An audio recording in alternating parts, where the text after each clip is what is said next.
of their bodies. So they get these gifts because these are sunan of Allah. If you do these type of struggle, you'll get these results. And then you have mujahada of the nafs. And the mujahada of the nafs is fighting against your greed, your impulses, all the akhlaq as-sayyi'ah, your bad character, all these things. If you fight against it, or not, the analogy that you can see of mujahada of the badan are athletes. You see, because they do incredible mujahada of their bodies, and look at the miracles.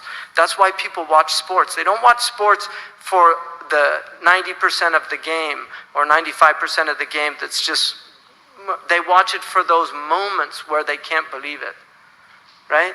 This is why they watch.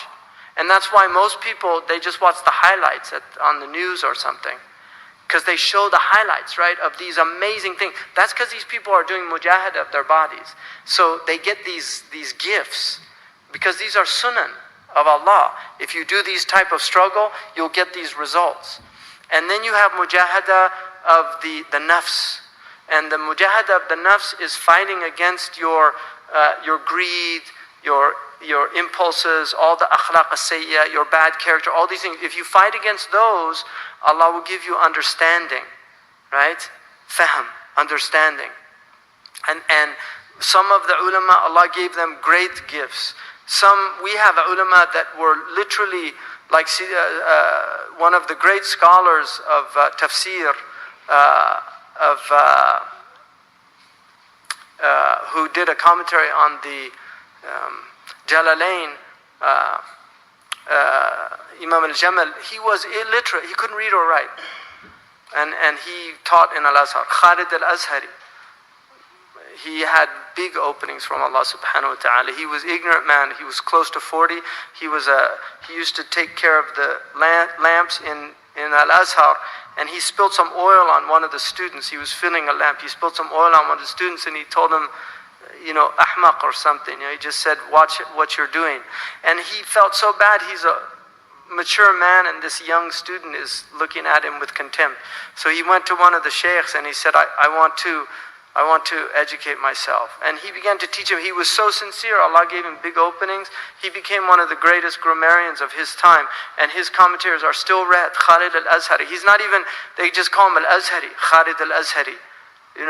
You have Sidi Abdul Aziz al-Dabbagh. He was ummi, illiterate, couldn't read or write, and he gave commentary. He solved some problems in tafsir that if you read the Ibriz, you'll see. He solved some problems in tafsir. He used to be able to, he could do the hadith by just hearing a hadith. He knew if the Prophet ﷺ said it or not. And one of them asked him how he did that. He said, if he said it, he said, you know how in winter when you speak, you see like a steam come out? He said, when they speak a hadith, I see light come out of their mouth. And if it's not, I don't see that light. This is what he said, subhanAllah. Al-Bu Yazidi, one of the ulama, he was ummi, and Allah gave him all these knowledge. Sidi Ahmed Zarruq, one of the greatest really scholars of Ta'ifatain. He's Imam of Ta'ifatain because he was a great faqih, usuli scholar, he was a muhaddith, he was a student of Imam Sakhawi. Imam Sakhawi was one of the greatest muhaddithin. Sidi Ahmed Zarruq, his teacher, who he had his opening with, Abu Abbas al-Hadrami, was illiterate. And he actually took permission when he wrote his book on Abu Abbas. He asked him, could I correct all your grammatically incorrect statements and write them in Fusha? Really, I'm not making this up. These are people who were so sincere with Allah that Allah gave them openings. And the reason Allah will keep these unlettered awliya who are given knowledge is to prove, because the karamat of the awliya are like the mu'jizat of the anbiya. So the Prophet ﷺ, when they asked Sidi Abdul Aziz al-Dabbagh, somebody said to him, al-ulama warathatul anbiya, mada waritha min al-Rasul sallallahu alayhi wa sallam. He said, warithu minhu ummiyatahu. That I got from him his ummiyah. In other words, my knowledge is not, this is called wahbi knowledge. You have kasbi and wahbi knowledge. And kasbi knowledge is important. You have to study and learn. That's kasbi knowledge, to learn. You have to study fiqh and you work on it, you do memorization, things like that. But wahbi knowledge is what comes, man ta'allama من عمل بما علم أورث الله له علم ما لم يعلم.